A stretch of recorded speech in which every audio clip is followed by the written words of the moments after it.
Oke, selamat pagi. Karena kemarin ada kesalahan penyimpanan di WA saya, sehingga video dari kelompok 3 hilang, dan saya minta ke kelompoknya juga sudah dihapus. Jadi saya akan menjelaskan sekilas saja untuk membackup file yang sudah hilang kemarin. Jadi pengeluaran yang berhubungan dengan aset tetap itu ada dua, yaitu pengeluaran modal dan pengeluaran pendapatan. Lalu apa sih bedanya pengeluaran modal dan pengeluaran pendapatan? Jika pengeluaran modal di sini jangka waktunya itu lebih dari satu periode akuntansi.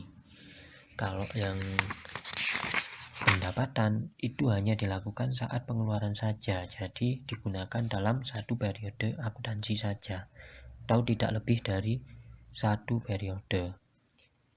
Untuk materi yang hilang yaitu materi pengeluaran pendapatan. Di pengeluaran pendapatan secara umum itu ada yang pertama pengeluaran untuk pemeliharaan maintenance, yang kedua ada repair, pengeluaran untuk reparasi, yang ketiga ada pengeluaran untuk mengganti komponen yang rusak atau replacement. Terus yang berikutnya di sini ada pengeluaran untuk perbaikan, betterment. Jadi untuk perbaikan dan addition yang ada di D dan E ini lebih ke jangka panjang. Kenapa begitu? Karena di betterment atau perbaikan biasanya perusahaan itu melakukan perbaikan mesin, perbaikan kendaraan dengan cara turun mesin. Turun mesin itu akan menambah umur ekonomis yang lebih lama lagi, bisa lebih dari 2 tahun 3 tahun kemudian. Terus untuk yang addition, karena addition itu adalah penambahan, identik dengan membeli mesin baru lagi. Jadi kalau membeli mesin baru lagi, otomatis perusahaan akan mendapatkan umur ekonomis mesin yang baru. Misalkan mesin yang lama kita beli baru 3 tahun, kita beli lagi, jadi ada masa 3 tahun lagi ke depan. Jadi untuk yang addition dan betterment itu tidak masuk dalam pengeluaran pendapatan atau revenue expenditure. Kita langsung bahas yang di A, pengeluaran untuk pemeliharaan atau maintenance. Pengeluaran untuk pemeliharaan di sini tindakan yang bertujuan untuk mempertahankan aset tetap berfungsi normal pada kondisi tetap baik. Jadi pemeliharaan ini yang dimaksudkan dicek berkala, bisa setiap hari, bisa setiap minggu. Misalkan terjadi kerusakan, itu nanti langsung di servis pada saat itu juga.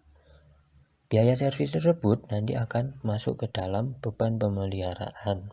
Jadi beban pemeliharaan itu di jurnalnya nanti akan berbunyi maintenance expense pada cash in bank. Kalau di contohnya sini pakai bahasa Indonesia yaitu beban pemeliharaan pada kas.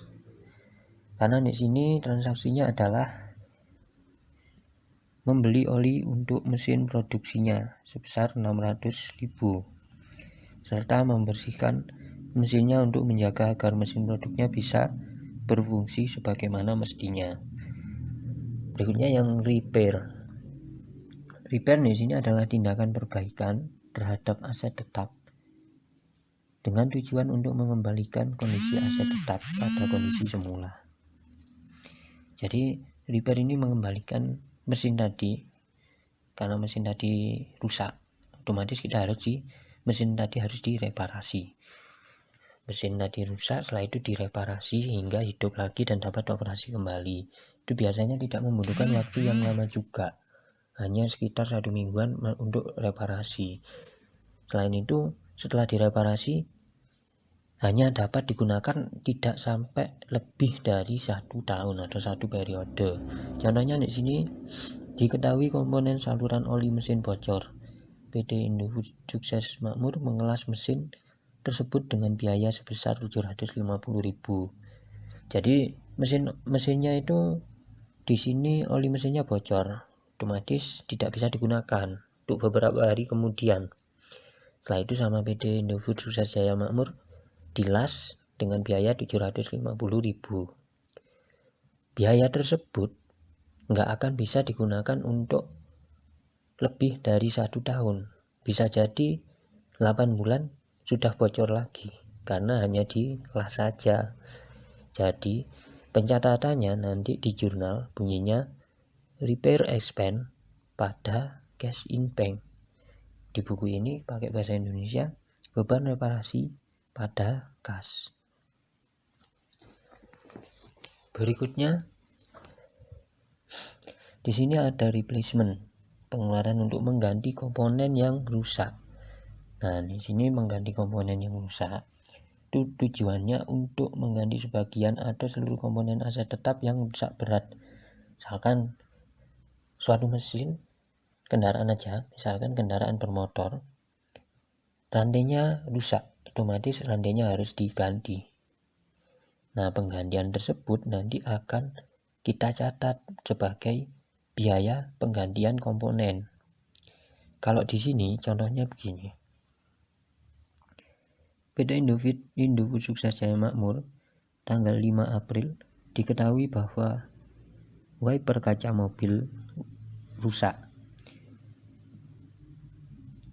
Maka PT Indofood Sukses Jaya Makmur melakukan penggantian terhadap komponen yang sudah tidak berfungsi. Harga wiper kaca mobil yaitu 150.000. Di sini jurnalnya beban pemeliharaan pada kas. Harusnya jurnalnya yaitu replacement expense pada kas atau beban penggantian komponen aset tetap pada kas. Jadi seperti itu. Sekian mungkin itu yang akan dijelaskan oleh kelompok 3 karena yang pengeluaran perbaikan sudah dijelaskan oleh kelompok 2 dan edition nanti akan dijelaskan oleh kelompok 4. Sekian dari saya atas mewakili kelompok 3 yang filenya sudah saya hilangkan. Assalamualaikum warahmatullahi wabarakatuh.